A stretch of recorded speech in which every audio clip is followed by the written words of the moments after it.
À l'Argus, le 3008, on a adoré. Alors, quand Peugeot lance son nouveau 5008, une sorte de 3008 rallongé capable d'embarquer 7 passagers, on imagine forcément qu'il sera encore plus séduisant que son petit frère. Alors, vrai ou faux ?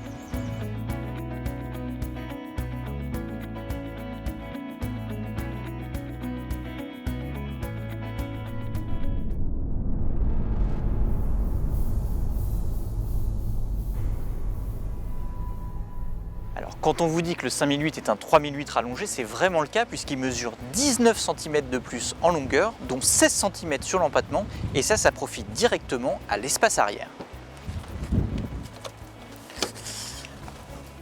Avec le siège reculé au maximum, on peut même quasiment tendre ses jambes, et on profite en plus de tablettes aviation, des stores latéraux et même d'une ventilation dédiée.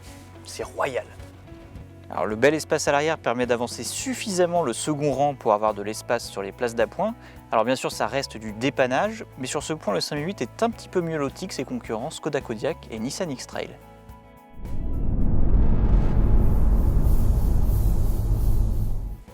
Et le 5008 est encore plus modulable que son petit frère 3008 puisqu'il embarque 5 sièges indépendants qui sont tous rabattables bien à plat, et le siège avant est lui aussi repliable pour pouvoir embarquer des objets jusqu'à 3,20 m de long. Mais rien qu'en 5 places, on a déjà un beau volume de 700 litres qui peut même grimper à 780 litres si on enlève complètement les sièges de 3e rang. Alors c'est un petit peu fastidieux, mais c'est faisable.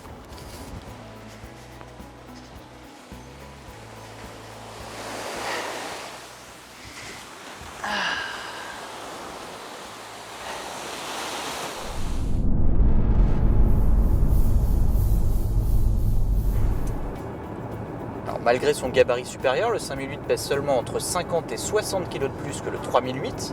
Du coup, on retrouve toutes les qualités du petit frère, à savoir des moteurs performants, même comme ici avec le petit 3 cylindres à essence de 130 chevaux, du moins à vide. On trouve aussi une tenue de route très efficace en virage et une agilité vraiment étonnante pour une voiture de cette taille, qui est d'ailleurs toujours servie par ce volant tout petit. Alors, au volant, on n'est d'ailleurs pas dépaysé puisque le 5008 reprend la planche de bord du 3008. On retrouve donc cette fameuse console centrale enveloppante, cet écran tactile de 8 pouces commandé par ces basculeurs qui sont très esthétiques, ou encore les compteurs à affichage 100% numérique et entièrement personnalisables dès le premier niveau de finition.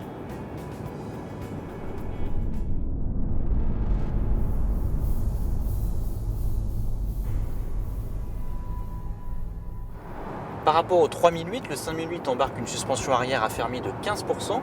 Alors ça permet à la voiture d'être mieux tenue sur les bosses quand on roule à 4, 5 voire 7 passagers. Le revers de la médaille, c'est que quand on roule seul, la voiture est un petit peu moins confortable. Alors si vous ne voyagez pas en famille au quotidien, il ne faudra pas hésiter à pratiquer le covoiturage.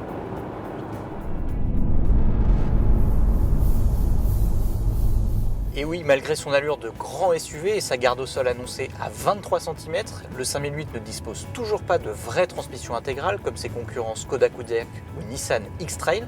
Alors il faudra se contenter du fameux système Grip Control en option qui se compose d'un anti-patinage intelligent à 5 modes et de pneus M+S.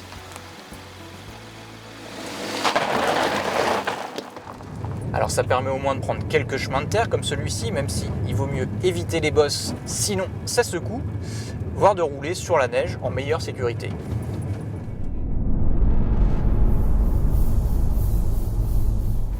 Et oui, on s'en doute, le 5008 est vendu plus cher que le 3008. Le surcoût peut atteindre jusqu'à 2000 € sur les finitions hautes. Alors ça porte le prix du 5008 à près de 37 000 € en finition allure avec le Blue HDI de 150 chevaux. Et si on veut la finition haute GT avec le Blue HDI de 180 chevaux, c'est presque 44 000 € qu'il faudra débourser. Du coup, le 5008 se retrouve placé un petit peu plus cher que ses concurrents directs, les Nissan X-Trail et Skoda Kodiaq. En contrepartie, il offre un équipement un petit peu plus généreux, dont vous retrouverez tous les détails sur le site web de largus.fr.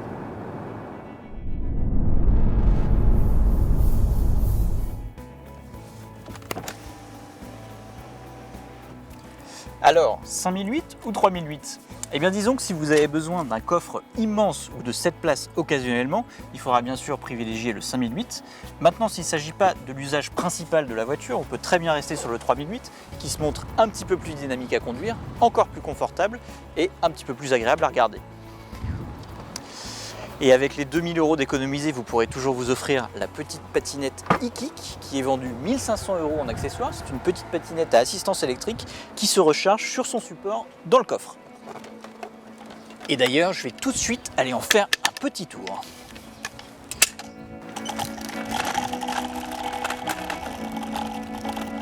Et à très vite sur l'Argus.fr.